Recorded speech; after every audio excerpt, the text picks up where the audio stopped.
आप लोगों ने आज तक नवब्याहता लड़कियों के ससुराल में होने वाली अजीबोगरीब रस्म और नियमों के बारे में तो खूब देखा सुना होगा। हर लड़की जब शादी करके ससुराल नामक ग्रह पर पहुंचती है तो उसे पता चलता है कि आज तक उसके सीखे हुए ज्ञान, गुण और संस्कार वो तो बस एक कचरा है, और असली ज्ञान वो है जो सासू माँ के मुखमंडल से फूट रहा है।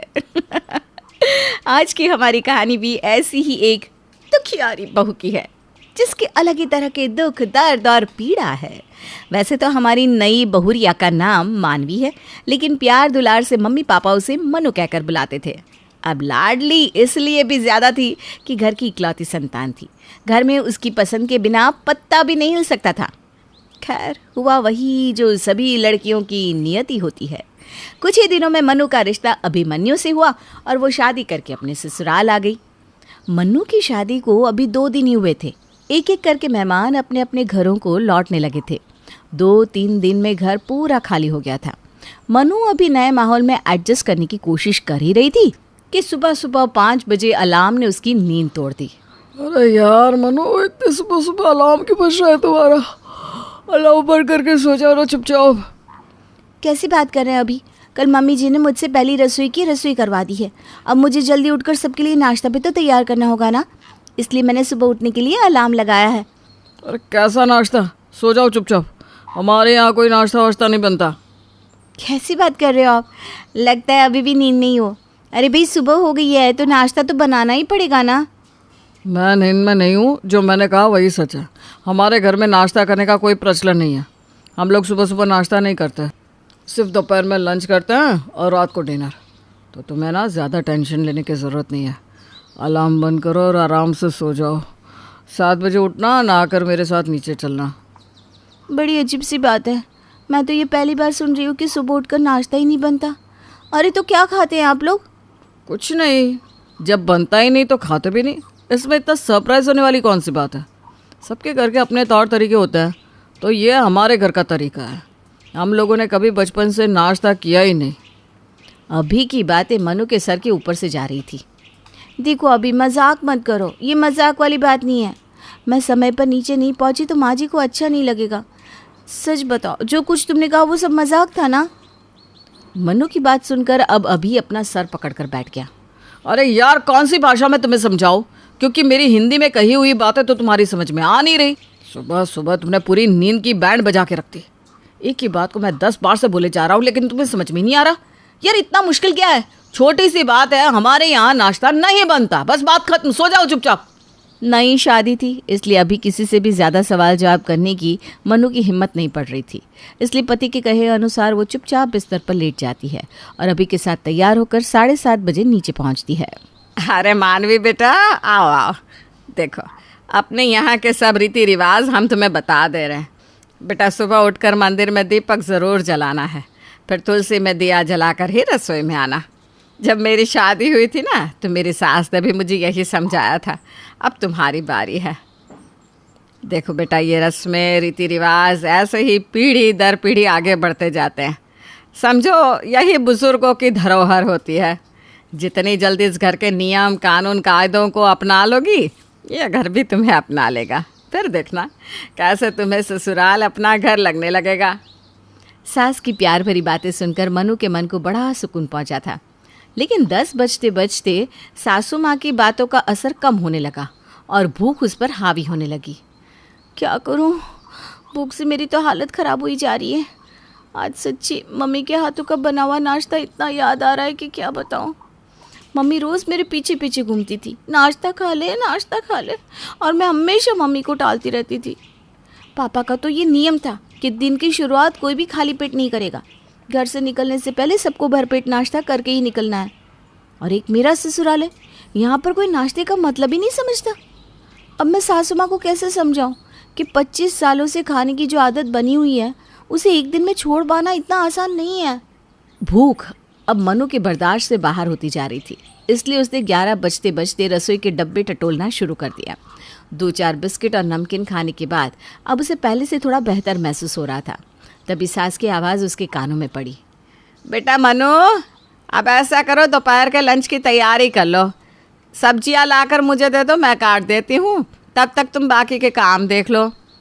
खाने का नाम सुनकर मनु तेजी से हाथ चलाते हुए खाना बनाने में लग गई। पूरे परिवार के लिए खाना बनाने के बाद दोपहर में 1:30 बजे उसने थाली में अपने लिए खाना परोसा। हे भगवान, आज तो वास्तव में थाली में रखा खाना मुझे साक्षात अन्न देव दिखाई पड़ रहा है। अब मुझसे बिल्कुल कंट्रोल नहीं हो रहा। मनु अगले ही पल खाने पर टूट पड़ी और झटपट सारा खाना चट कर गई। दोपहर के खाने का काम निपटाने के बाद मनु ने कुछ देर आराम किया और फिर शाम को 6 बजे सास कंचन के पास आई।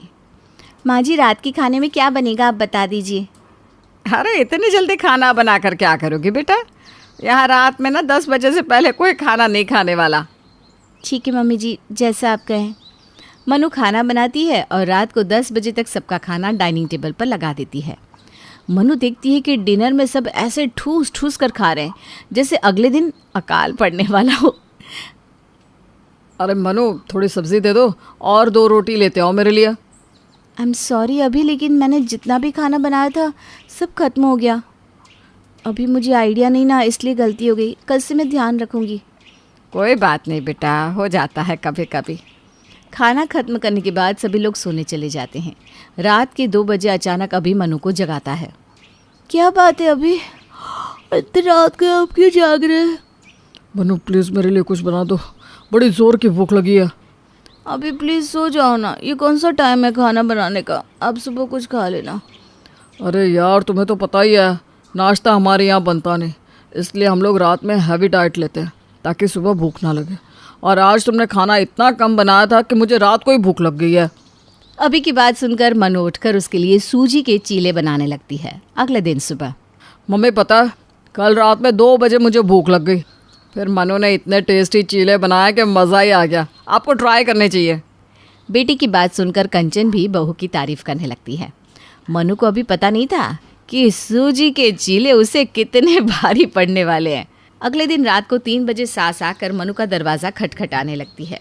अरे माँ जी, क्या हुआ, इतनी रात गए आप यहाँ? अरे बेटा मनु, मुझे ना बड़ी कमज़ोरी सी महसूस हो रही है, तू ज़रा मेरे लिए 2 चीले तो सेक दे। अच्छा ठीक है, अब चलिए मैं अभी आती हूँ। बेचारी मनु रात के 3 बजे सास को चीले बना कर देती है और फिर वापस 4 बजे अपने बिस्तर पर आकर लेटती है। बड़ी मुश्किल से उसे 1 घंटे बाद नींद आती है, लेकिन सुबह 6 बजे का अलार्म उसकी नींद खराब कर देता है। नींद पूरी न हो पाने के कारण उसका शरीर बहुत थकान महसूस कर रहा था, लेकिन ससुराल में चाहे जितनी थकान हो, बिस्तर तोड़ते रहना भी तो संभव नहीं होता। सुबह 6 बजे फिर उसका डेली रूटीन स्टार्ट हो गया था। अब ये आधी रात को खाना बनाकर खिलाने का चलन हर रोज़ का सर दर्द बन चुका था, जिससे मनु की रातों की नींद हराम हो गई थी।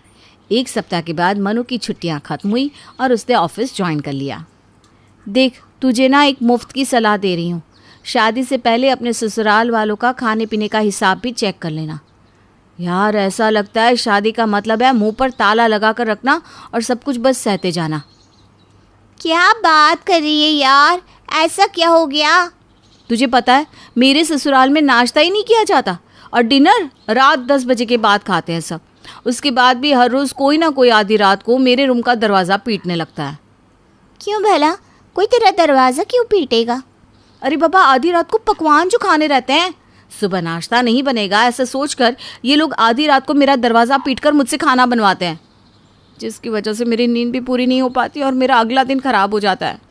रोज़ आधी नींद सो पाने के कारण मेरे चेहरे की सारी चमक ही गायब हो गई है। दिन भर ऑफिस में पीसो और रात में जग कर सबको स्नैक्स बना कर दो। क्या करूँ समझ में नहीं आ रहा। देखो, आधी रात को ये लोग तुम्हें इसलिए जगाते हैं ताकि उन्हें सुबह भूख का सामना ना करना पड़े। अब ना तेरे पास 2 ही ऑप्शन है। पहला तो तू शर्म लिहाज छोड़कर सामने से बात कर ले कि सिर्फ नाश्ता ना करने के लिए इतनी तिकड़म ना भिड़ाए, तू नाश्ता बना दिया करेगी। अरे आधी रात को बनाने से अच्छा है कि सुबह उठकर बना लिया कर। या फिर तू रात के खाने के समय ही थोड़ी रोटी सब्जी एक्स्ट्रा बना कर रख दिया कर। अब जो भी तेरे कमरे में आए उसे बोल तूने खाना किचन में रखा हुआ है, जाकर खा ले। मनु को सहेली की बात पसंद आ जाती है। अब वो सबको जी भर के खिलाने के बाद थोड़ा खाना बनाकर रसोई में रख देती ताकि आधी रात को लगने वाली भूख का इंतज़ाम कर सके। कुछ दिन बाद, बेटा ये ठंडा खाना रात में खाया नहीं जाता और देख रही हूँ मैं, तू आजकल रोज़ ही ज़्यादा खाना बनाकर रख देती है। मम्मी जी, मुझे सुबह ऑफिस जाना होता है। रात में उठकर कुछ भी बनाने से मेरी नींद डिस्टर्ब होती है, इसलिए मैं पहले ही बना देती हूँ। देखिए मम्मी जी, जैसे आधी रात को खाना खाया जा सकता है तो सुबह उठकर क्यों नहीं खाया जा सकता? जो नाश्ता आप आधी रात को बनवाती है उसे सुबह खाएंगी तो सबकी सेहत में सुधार होगा और मेरी भी नींद पूरी हो जाएगी। बहू की बात सुनकर कंचन को एहसास होता है कि बहू बात तो सही कह रही है, इसलिए वो उसकी बात मानकर सुबह नाश्ता करने लगती है और इस तरह घर में खाने के समय में हुआ सारा फेरबदल अपने आप ठीक हो जाता है। रात में सब ओवर ईटिंग भी बंद कर देते हैं, जिससे ससुर जी के हाजमे की बरसों पुरानी समस्या भी खत्म हो जाती है। इसीलिए तो कहते हैं परंपराएं निभाना अच्छी बात है, लेकिन कुछ बदलाव भी अच्छे होते हैं। कहते हैं प्यार अंधा होता है, उसमें जात पात रंग रूप और उम्र मायने नहीं रखती। ऐसा ही कुछ हमें अंकुर और मानसी के बीच में भी देखने को मिलता है, जहां 24 साल के अंकुर को 34 साल की मानसी से प्यार हो जाता है। दोनों की उम्र में पूरे 10 साल का अंतर होता है, लेकिन उसके बावजूद भी दोनों बिना समाज की परवाह किए शादी कर लेते हैं।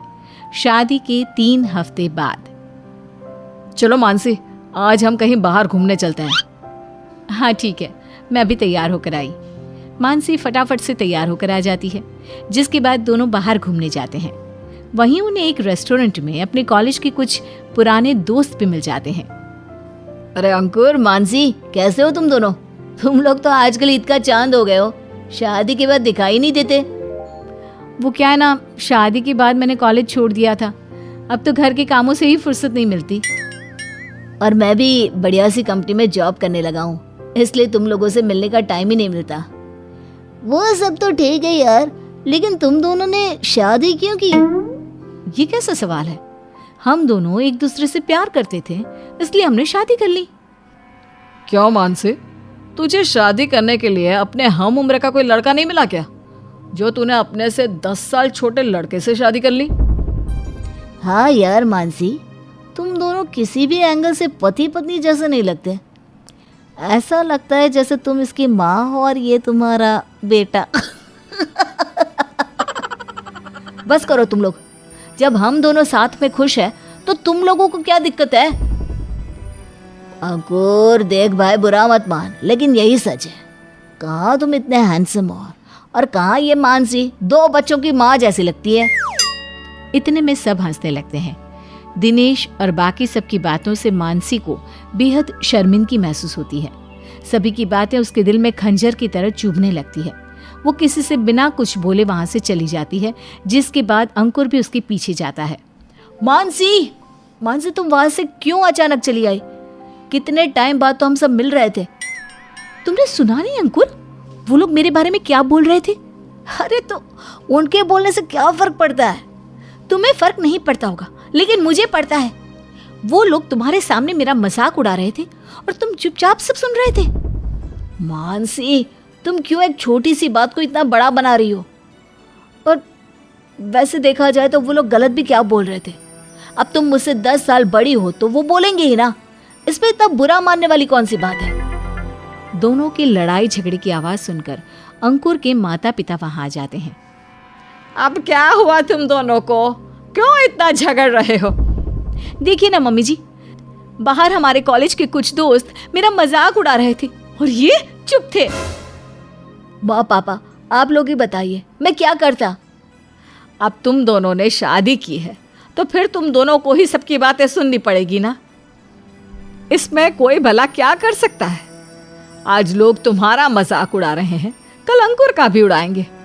इन सब बातों को नजरअंदाज करना सीखो, वरना ये सारी चीजें तुम्हारी गृहस्थी उजाड़ देगी। अगले दिन, मानसी, मुझे ऑफिस के लिए देर हो रही है, तुम लंच वहीं लेकर आ जाना। ठीक है, आप आराम से जाना। इस तरह अंकुर ऑफिस के लिए निकल जाता है, जहां आज अंकुर को अपने बॉस से बहुत डांट भी पड़ती है, जिससे दुखी होकर वो अपने टेबल पर बैठकर काम कर रहा होता है। तभी वहां मानसी आ जाती है। क्या हुआ अंकुर, तुम इतने परेशान क्यों हो? कुछ नहीं मानसी, बस आज बॉस ने थोड़ा डांट दिया। बॉस ने डांटा? लेकिन क्यों? वो सब छोड़ो ना, तुम खाना रख कर जाओ, अभी मुझे बहुत काम है। और हाँ, मुझे आने में आज देर हो सकती है। ठीक है। इतना कहकर मानसी जा रही होती है, तभी वहां अंकुर के ऑफिस का कोई साथी आ जाता है। अरे आंटी जी नमस्ते, कैसी हो आप? मानसी एक टक से उसे देखने लगती है। उसे कुछ समझ में नहीं आता कि वो उसे क्या जवाब दे। मैं ठीक हूँ, लेकिन आप? मैं आपके बेटे का दोस्त हूँ। आपके बेटे ने कभी बताया नहीं मेरे बारे में। दक्ष की बातों से मानसी की आंखें फटी की फटी रह जाती है। ये माँ नहीं बीवी है मेरी। अबे क्या बात कर रहा है, ये तेरी बीवी है? हाँ, और चल माफी मांग मेरी बीवी से। इसमें माफी मांगने वाली कौन सी बात है? कोई भी इन्हें देखकर तेरी माँ ही समझेगा। वैसे कितने साल का फर्क है तुम लोगों की उम्र में? अब ये मुझसे 10 साल बड़ी है। अंकुर का जवाब सुनकर दक्ष की हंसी छूट पड़ती है। क्या? तूने अपने से 10 साल बड़ी लड़की से शादी की है? अरे इतनी बड़ी तो किसी की दीदी भी नहीं होती जितनी तेरी बीवी है। तुम होती कौन हो हमारे रिश्ते पर सवाल उठाने वाले? ना जी ना, मैं कहा तुम लोगों के रिश्ते पर सवाल उठा रहा हूँ। ये तो अच्छी बात है, बल्कि आप इसे सब सिखा देना, कैसे उठना चाहिए, कैसे बैठना चाहिए। आखिर दीदी की उम्र की लड़की से शादी करने का कुछ तो फायदा होना चाहिए। दक्ष की बातें इस बार मानसी के साथ साथ अंकुर को भी चुभ जाती है। करा दी ना बेइज्जती, पड़ गई दिल को ठंडक। अब खड़ी खड़ी मेरा मुंह क्या देख रही हो? दफा हो जाओ यहाँ से। अंकुर के इस रौद्र रूप को देखकर मानसी डर जाती है और तुरंत वहां से चली जाती है। घर जाकर वो जोर जोर से रोने लगती है। अपनी बहू को रोता देख गंगा उसे चुप कराने आती है। अरे क्या हुआ बेटा, तू रो क्यों रही है? माँ जी, मैं आज अंकुर के ऑफिस गई थी। वहाँ उसके ऑफिस के लोगों ने फिर से मेरी उम्र का मजाक उड़ाया और इस बार तो अंकुर ने अपने दोस्त को चुप कराने के बजाय उल्टा मुझे डांट दिया। ये सारी बातें तो अब तुम दोनों को उम्र भर सुननी पड़ेगी। ये समाज है बेटा, ये लोग यहाँ बैठे ही इसलिए हैं कि तुम्हें आते जाते टोक सके, पर इसका मतलब ये नहीं कि तुम उनकी बातें अपने दिल पर लगाकर रोती रहो। अब शादी की है, निभानी तो पड़ेगी ना। शायद आप सही बोल रही हैं मम्मी जी। इन लोगों की बातें सुनकर मैं अपनी गृहस्थी में आग नहीं लगा सकती। शाम को अंकुर घर आता है और वो बिना मानसी से बात किए अपने रूम की ओर चला जाता है। मानसी भी उसके पीछे जाती है। क्या हुआ अंकुर, तुम मुझसे बात क्यों नहीं कर रहे? अब तक नाराज हो? तुम जानती हो मानसी, तुम्हारे कारण ऑफिस में सब लोग कितना हंसे मुझ पर। तुम्हें अंदाजा भी है कुछ? पर इन सब में मेरी क्या गलती है? तुमने ही बोला था ना मुझे ऑफिस में लंच लाने के लिए, और उन लोगों ने सिर्फ तुम्हारी ही नहीं मेरी भी खिल्ली उड़ाई थी। जब मैं सब कुछ भूल सकती हूँ तो तुम क्यों नहीं? तुम भूल सकती हो क्योंकि तुम्हें तो घर पर ही रहना है, लेकिन मुझे तो रोज ऑफिस जाना पड़ता है ना। अब तुम्हारे कारण रोज मुझे उनकी बातें सुननी पड़ेगी। अंकुर की बातों से मानसी का पारा भी हाई हो जाता है। तुम्हें आज कुछ लोगों ने जरा सी बातें क्या सुना दी, तब तुम्हारा ये हाल है? कभी मेरे बारे में सोचा है तुमने? और क्या कहा तुमने कि मुझे तो घर पर ही रहना है, मुझे क्या फर्क पड़ता है? देखो मुझसे अभी कोई बात मत करो, मेरा दिमाग अभी बहुत गर्म है। सुनना पड़ेगा। सुनो, जब भी घर में तुम्हारे कोई रिश्तेदार या फिर पड़ोसी आते हैं ना, तो वो लोग सबसे पहले मुझे ताने मारते हैं। इतना ही नहीं, जब मैं बाहर सब्जी लेने के लिए निकलती हूँ ना, तो लोग हंसते हैं मुझे देखकर। लेकिन मैंने कभी तुमसे कोई शिकायत नहीं की, और तुम्हें आज जरा सी बातें क्या सुननी पड़ी, तुम मेरे ऊपर ही चढ़ने लगे। अरे तो इसमें गलत भी क्या है? अब तुम मुझसे 10 साल बड़ी हो तो लोग तो हंसेंगे ही ना। पता नहीं मेरी हिम्मती कहाँ मारी थी जो मैंने तुमसे शादी की। अंकुर और मानसी का ये झगड़ा बाहर खड़े गंगा और गंगाधर भी सुन रहे थे। अंत में लड़ाई बढ़ती देख दोनों अंदर जाते हैं। बस करो तुम दोनों, पिछले आधे घंटे से लड़े जा रहे हो। पर माँ, अब मैं तंग आ चुका हूँ इससे। तुम दोनों ने अपनी मर्जी से खुशी खुशी शादी की थी, तो फिर अब उम्र को लेकर लड़ने का कोई सवाल ही पैदा नहीं होता। जिसे जो कहना है कहने दो, तुम लोग अपने भविष्य पर ध्यान दो बस। इसी तरह दिन बीतते रहते हैं। समय की तेज रफ्तार के साथ दोनों के बीच की दूरियां भी बढ़ने लगती है। आए दिन उन्हें कोई ना कोई टोकता, जिसके बाद फिर से दोनों की लड़ाई होती और इन सब से अब घर के बाकी सदस्य भी परेशान होने लगे थे। एक दिन इन दोनों के बीच झगड़े कम होने का तो नाम ही नहीं ले रहे। समझ में नहीं आता कि इन दोनों का क्या करना चाहिए। मुझे लगता है हमें इन दोनों का तलाक करवा देना चाहिए। शायद तब ये दोनों शांति से अलग अलग रह सकेंगे। अब तो मुझे भी बस यही रास्ता दिखाई दे रहा है। तलाक के बाद तो दोनों कम से कम सुखी रह पाएंगे। दोनों बात कर रहे होते हैं कि उन्हें फिर से अंकुर और मानसी के लड़ने की आवाज आती है। दोनों भागकर उनके रूम की ओर जाते हैं। तुम समझते क्या हो खुद को?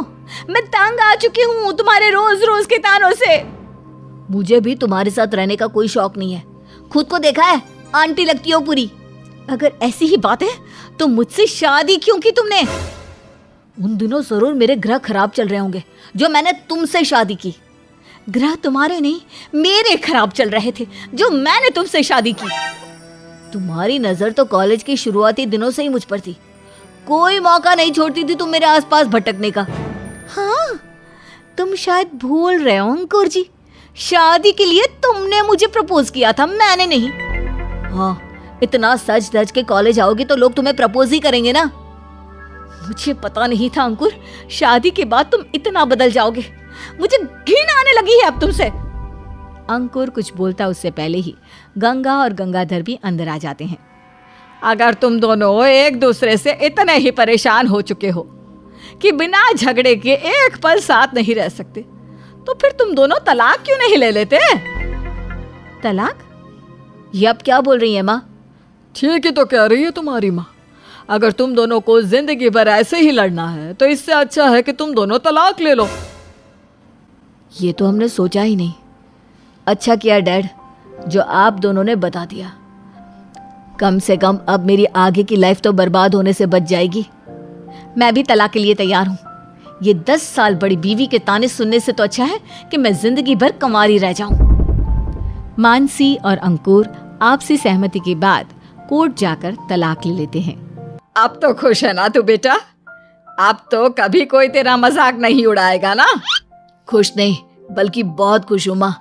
जान तो छूटी उस 10 साल बड़ी बीवी से। गले की फांस बन चुकी थी वो मेरी, जिसे ना उगला जा सकता था और ना ही निगला। चलो अच्छा है, कम से कम तुम और मानसी एक दूसरे से अलग खुश तो हो। इतना कहकर गंगा वहां से चली जाती है, जिसके बाद अंकुर कुछ मायूस सा हो जाता है। उसने समाज के तानों के डर से मानसी से तलाक तो ले लिया था, लेकिन वो आज भी कहीं ना कहीं उससे बहुत प्यार करता था। अगले दिन मानसी, मुझे ऑफिस के लिए देरी हो रही है, मेरा टिफिन कहाँ है? अंकुर, अभी 2 दिन पहले ही तो तुम दोनों का तलाक हुआ था। इतनी जल्दी भूल गए क्या बेटा? हाँ, वो जल्दबाजी में ध्यान नहीं रहा। माँ प्लीज मुझे मेरा टिफिन पैक करके दे दीजिए ना, वरना मैं आज फिर लेट हो जाऊंगा। अभी लाती हूँ बेटा। गंगा अंकुर को ऑफिस के लिए टिफिन पैक करके दे देती है, जिसके बाद अंकुर ऑफिस के लिए निकल जाता है। अरे अंकुर, आ गया तू? मैंने सुना तूने अपनी वो 10 साल बड़ी बीवी को तलाक दे दिया, क्या ये सच है?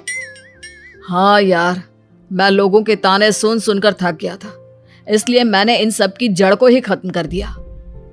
कमाल है यार, पहले प्यार की खातिर शादी की और अब समाज की खातिर उसे छोड़ दिया। तेरे जैसा महान इंसान मैंने आज तक नहीं देखा।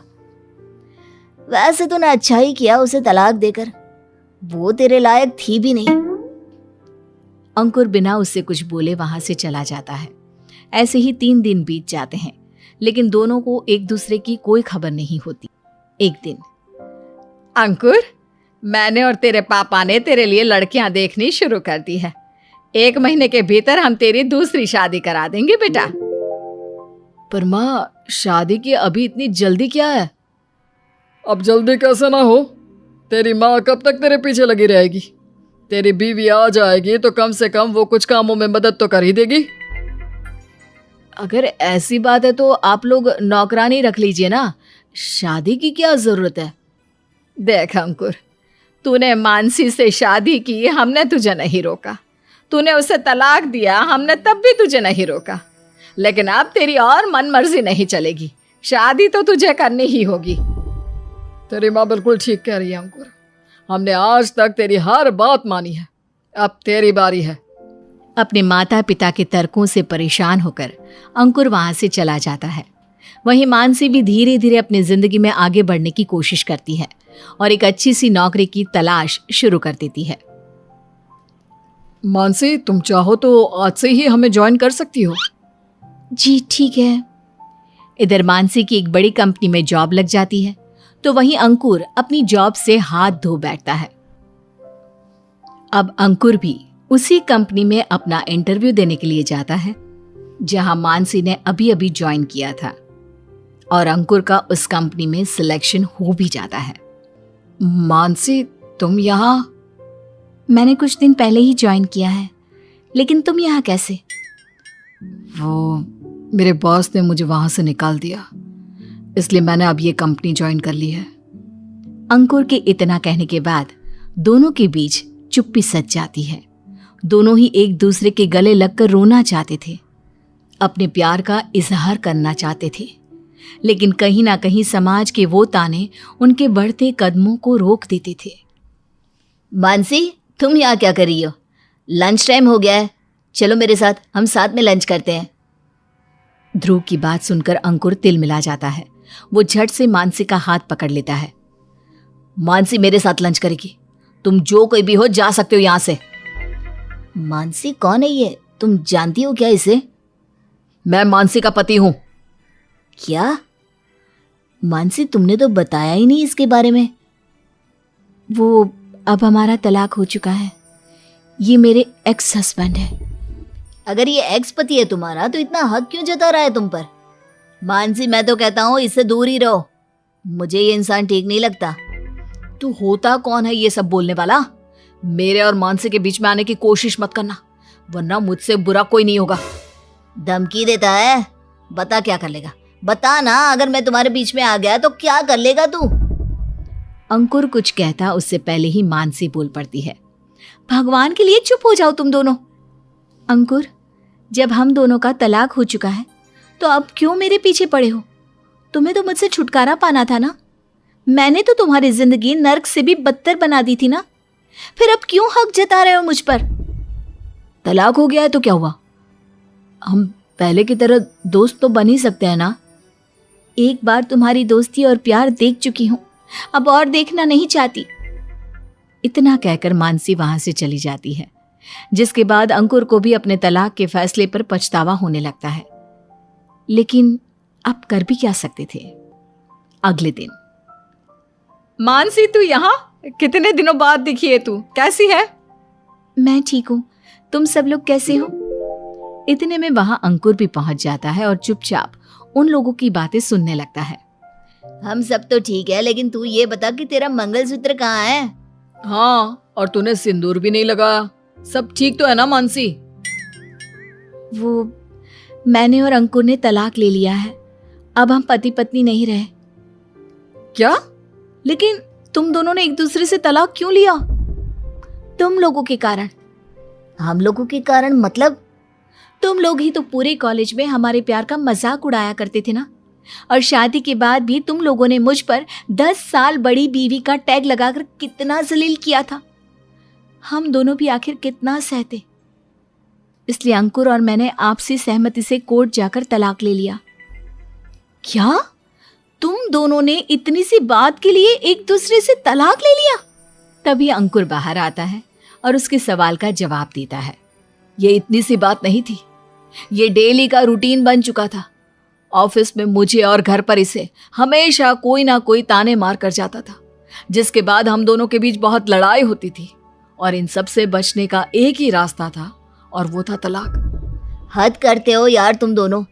जब प्यार करते थे उस समय तो समाज के बारे में नहीं सोचा, शादी के समय भी नहीं सोचा, फिर अब क्यों? माना कि हम लोगों ने भी तुम्हारी बहुत खिल्ली उड़ाई है, लेकिन हमें नहीं पता था कि बात यहाँ तक पहुँच जाएगी। तुम लोगों ने बहुत गलत किया। जिस समाज की तुम लोग बातें कर रहे हो ना, उनके एक नहीं 1000 मुंह होता है। अरे उनका तो काम ही बकना होता है, समाज की बातों से अपनी गृहस्थी कान उजाड़ता है। हमें माफ़ कर देना यार, हमें नहीं पता था कि तुम लोगों को हमारी बातें इतनी चुभ जाएगी। कोई बात नहीं, अब जो हो गया उसमें पछताना कैसा। वैसे अंकुर, तू यहाँ क्या कर रहा है? मम्मी चाहती है कि मैं दूसरी शादी कर लूं, तो बस इसलिए थोड़ी खरीदारी करने आया था। कल लड़की देखने जाना है। अंकुर की बात सुनकर मानसी की आंखों में आंसू आ जाते हैं। वो अपने आंसू पोंछते हुए वहां से चली जाती है। अबे कितना घटिया इंसान है तू। 2 दिन नहीं हुए तलाक को और तू दूसरी शादी करने जा रहा है। हमें तो लगा था तू दुखी होगा, तुझे अपने फैसले पर पछतावा हो रहा होगा, लेकिन तू तो घोड़ी चढ़ने जा रहा है दोस्त। तुझसे बड़ा धोखेबाज इंसान मैंने आज तक नहीं देखा। आज तो मुझे यकीन हो गया है कि सारे लड़के सच में एक जैसे ही होते हैं। इतना कहकर तीनों वहां से चले जाते हैं।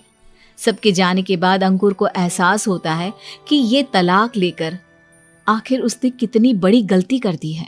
अगले दिन, माँ, मुझे दूसरी शादी नहीं करनी। अंकुर, इस टॉपिक पर हम पहले ही बात कर चुके हैं, अब आगे मुझे कोई बहस नहीं चाहिए। लेकिन माँ। लेकिन कुछ नहीं, अपने रूम में जा और जाकर तैयार हो जा। माँ, मैं आज भी मानसी से प्यार करता हूँ। उसकी जगह किसी और लड़की के बारे में मैं सोच भी नहीं सकता। अगर इतना ही प्यार करता था तो तलाक क्यों दिया उसे? तलाक का आइडिया आप लोगों ने ही तो दिया था। ऐसे ही तो दूसरी शादी का आइडिया भी हम तुझे दे रहे हैं, फिर तुझे इसमें क्या दिक्कत है? माँ, आप समझ क्यों नहीं रही हो? मुझे नहीं करनी दूसरी शादी। मैं अपनी जिंदगी में फिर से मानसी को ही वापस लाना चाहता हूँ। शादी कोई गुड्डे गुड्डियों का खेल नहीं है, समझ में आया? पापा प्लीज एक आखिरी मौका दे दो हमें अपनी गलती सुधारने का। मैं जानता हूँ मानसी आज भी मुझसे बहुत प्यार करती है। अगर मैं उसे मनाऊंगा तो वो जरूर मान जाएगी। अंकुर को इस तरह रोते बिलखते देखकर उसके माता पिता को भी उस पर दया आ जाती है और वे हामी भर देते हैं। ठीक है, जैसा तुझे ठीक लगे वैसा ही कर, लेकिन इस बार अगर तूने मेरी बहू को रुलाया ना तो घर से वो नहीं तू बाहर जाएगा। अब मैं ऐसी नौबत ही नहीं आने दूंगा माँ। अगले दिन अंकुर मानसी का ऑफिस में इंतजार करता है, लेकिन वो उसे नहीं दिखती। जिसके बाद वो उसके घर जाता है, वहां पर भी उसे मानसी नजर नहीं आती। अंत में वो थक हार कर अपने घर चला जाता है, जहां उसे मानसी सामने बैठी हुई नजर आती है। मानसी, तुम यहाँ? क्यों, तुम्हें मेरा आना अच्छा नहीं लगा क्या? अरे नहीं, कैसी बात कर रही हो? मैंने ऐसा कब कहा? मैं तो बस पूछ रहा था। वो मुझे मम्मी जी और पापा जी ने यहाँ बुलाया था, बोल रहे थे कोई जरूरी बात करनी है, इसलिए मुझे आना पड़ा। अच्छा हुआ जो तुम आ गई, मैं तो खुद तुम्हें ढूंढ रहा था, तुमसे माफी मांगने के लिए। माफी किस बात के लिए? मैंने तुम्हारे साथ बहुत गलत किया मानसी। मुझे ऐसा नहीं करना चाहिए था। मुझे तुम्हारी तकलीफ को भी समझना चाहिए था। मैं हमेशा हर चीज का गुस्सा घर आकर तुम पर उतार देता था, जबकि तुम्हें तो मुझसे भी ज्यादा ताने सुनने को मिलते थे। गलती सिर्फ तुम्हारे अकेले की ही नहीं थी, कुछ गलतियां मेरी भी रही थी। लोगों के ताने सुन सुनकर मैं इतनी परेशान हो चुकी थी कि तुमसे तलाक तक लेने के लिए राजी हो गई। पता नहीं मुझ पर कब से समाज के तानों का असर होने लगा, ये जानती हुए भी कि समाज का तो काम ही है जहर उगलना, उसके लिए हमें तलाक नहीं लेने चाहिए। तुम सही कह रही हो मानसी, हमें समाज के बहकावे में आकर एक दूसरे से तलाक नहीं लेना चाहिए था। हमसे बहुत बड़ी गलती हो गई। एक मौका अब भी है तुम्हारे पास अपनी गलती सुधारने का। कैसा मौका? कैसा मौका माँ? यही कि तुम दोनों अब भी पहले की तरह साथ रह सकते हो। लेकिन हम दोनों का तो तलाक हो चुका है ना, फिर हम दोबारा पति पत्नी की तरह कैसे रह सकते हैं? अब जब तुम दोनों को अपनी गलती का एहसास हो ही चुका है तो हमें भी तुम दोनों को सच बता देना चाहिए। क्यों गंगा? जी बिल्कुल। माँ, पापा, ये सब आप क्या बोल रहे हैं? हमें कुछ भी समझ में नहीं आ रहा। आप लोग प्लीज साफ साफ बताइए ना क्या बात है। दरअसल बेटा बात यह है कि तुम लोगों का तलाक हुआ ही नहीं, वो सब एक नाटक था। ये बात सुनकर अंकुर और मानसी एकदम से चौंक जाते हैं। उन्हें अपने कानों पर यकीन ही नहीं होता। लेकिन माँ, ऐसे कैसे? हम दोनों ने तो खुद कोर्ट जाकर वो तलाक के पेपर्स साइन किए थे। वो पेपर्स नकली थे और जो जज साहिबा रेशमा थी ना, वो मेरी बचपन की दोस्त है। जब तुम दोनों के बीच झगड़े बंद होने का नाम ही नहीं ले रहे थे तो हमने जानबूझकर ये तलाक का नाटक रचा, जिससे तुम दोनों को एक दूसरे से दूर जाने के बाद थोड़ी अकल आ सके। गंगा के मुंह से सारी बातें सुनने के बाद मानसी और अंकुर खुशी से झूम उठते हैं और अब दोनों बिना समाज की परवाह किए खुशी खुशी साथ रहने लगते हैं।